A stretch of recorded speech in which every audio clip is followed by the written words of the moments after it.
like to announce to everybody what is going to be happening in the next few weeks. That is not a traditional family. You're gorgeous. A little bit of an update on that little girl puppy that we found the other day. This morning I went to find her having a seizure.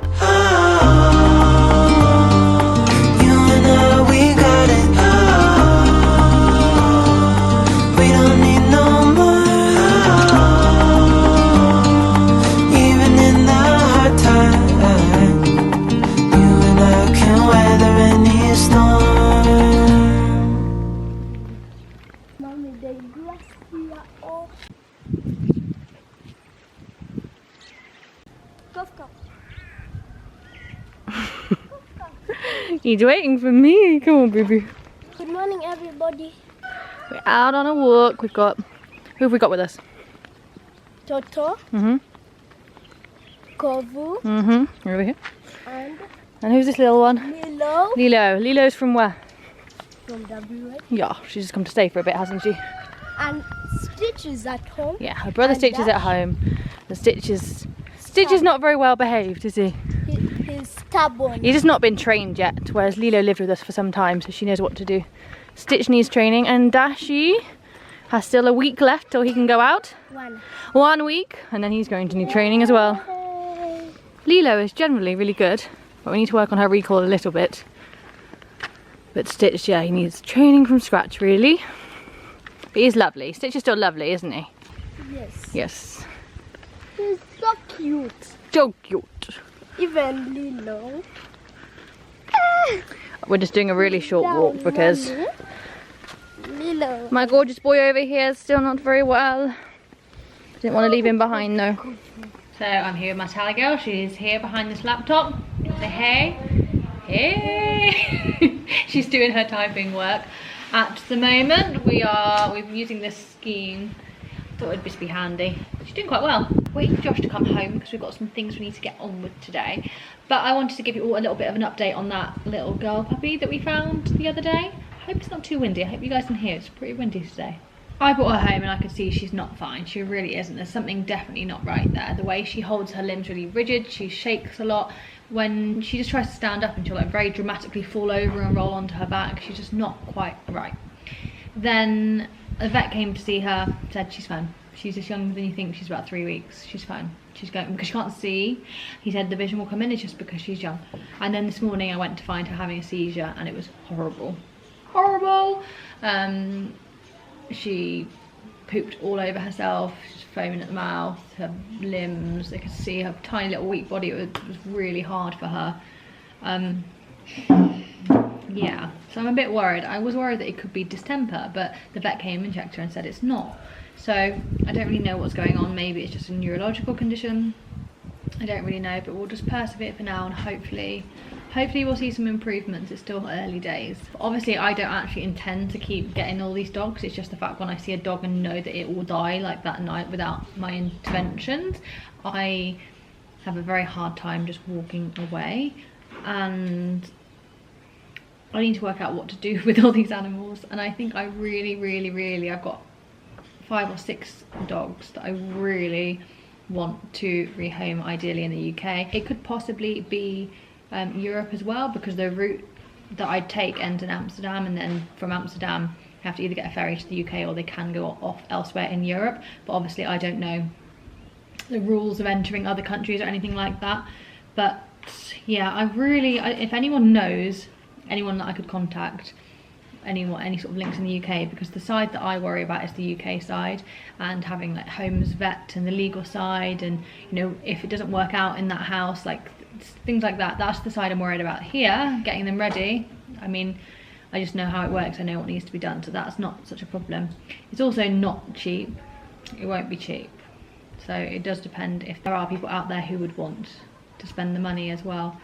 But they're such gorgeous dogs, some of these dogs, and I just think they have better chances abroad, because it's a tough life for animals here. Looking very grown up, doing her typing. I think it's showing up. We're going to do our toe by toe in a minute as well. This is where we're keeping Puppy. There she is. She's sleeping, I'm not going to disturb her. We really got a house full of dogs at the moment. They're everywhere. Everywhere. Stitchy poops. Stitch here is one that I would love to get to the UK. Stitch, come. Come. Look how big Dashy is. How big Dashy is. You're gorgeous.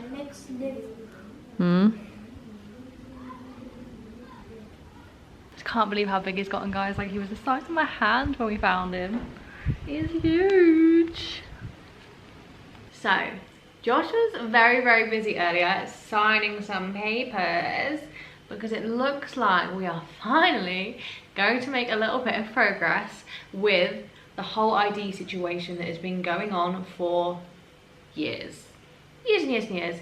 And I think a lot of people can't quite understand, right, why these things are so difficult. So we'll go through some papers and show you what sometimes makes adoption difficult. Yeah, not just adoption, anything here. legal here. So we've got a bunch of papers that we've gotten from the previous lawyer that had been paid to deal with Josh's problems. We have now changed lawyer because, if anything, he made more problems, no? So Josh doesn't have an official birth certificate, the actual birth certificate, but we do have bits of paperwork. So this is his, what's that one? Baptism card. Baptism card. Josh was baptised. And on this one, it says his name is Joseph Weisberg, which is what I've known to be Josh's name, not since I first met him, but like since like a year after I met you, that's what I've known to be his name. And it says he was born on the 3rd of November, which we, as far as we know, that at least is the information that we know for sure, right? And 1987, which is also what we think is accurate, right? That's the baptism certificate. And we've got 2 separate birth notifications. So that's not an official thing like the certificate, right? It's like a notification, so it's just like an informal thing. One of them says the name is Weisberg Joseph again, 3rd November 1987. So the same as the baptism certificate, so great, those 2 are aligned. His other birth notification certificate also says that birthday, but his name is Weisberg Josh. Weisberg Josh. Weisberg Josh. Which is what I knew him as when we met. Weisberg, not Weisberg, and not Joseph, but Josh, which is why I call him Josh, not Joseph. Right? It cracked me up because they're about to get worse. This one doesn't make any sense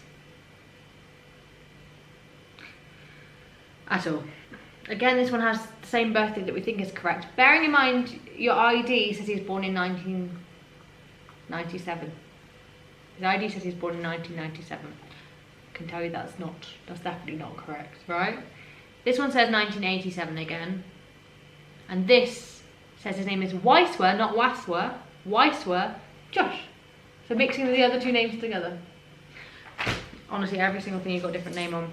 This is certificate of education. But this is the most recent thing that we went to get, which was an absolute fact. Okay, this is what Josh, the exams he sat when he was 19 years old, and that he sat them in, what year does it say? 2005. So by my calculations, these say that Josh was born in 1985. So completely different date again. But my favourite one, this is my favourite one. Oh wait, hang on, yeah. So I'm going to read you some of this. This is, I just don't understand how my paperwork can possibly be this wrong, okay? Weisberg Joseph. The client was interviewed, the client's parents were interviewed, and it was found as follows. The Weisberg Joseph here was born on the 3rd of November 2013, and that his true parents attest to the same. There is an urgent need to correct the client's particulars. So, Josh is only a year older than Adam. And this is what we're dealing with. And imagine all these papers get filed in one place and the person is like, oh, what? So it's going well, So now we did leave that lawyer behind, the lawyer that's doing the adoption. has taken over. And hopefully it should be resolved relatively quickly. He's well connected and he knows what he's doing, so. Soon, my national ID and my age Correct. and date of birth, everything is going to be correct. Well, we think correct. At least the age that we think you are. We're not entirely sure.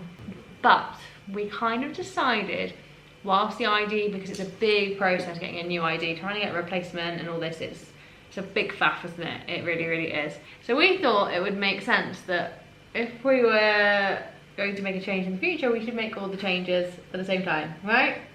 Would you like to announce to everybody what is going to be happening in the next few weeks? Can I just say, we are just not a traditional family. The way we came together is not traditional. The way we've all formed and the way we're going about everything is obviously not traditional, including this, because as you know, we are not yet married, but I'm going to become the Larter. a Larter before we're married. So not only is he taking my name, which obviously is very rare, although becoming more popular to take your wife's name. The reason why we decided on doing this a long time ago was because Josh hasn't got a name that, you know, is used throughout his family that he identifies with. Josh's other name was given to him because he was a twin. And then obviously Adam already is a Larter, and the kids go by Larter, although they're legally not Larter, they say the name is Larter as well. So they want to be, and Josh would be the only one that's not. So to make a uniform family, We are going to have the same name. So on my ID, my new ID, I'm going to have Joshua, Joseph Waiswa. Larter.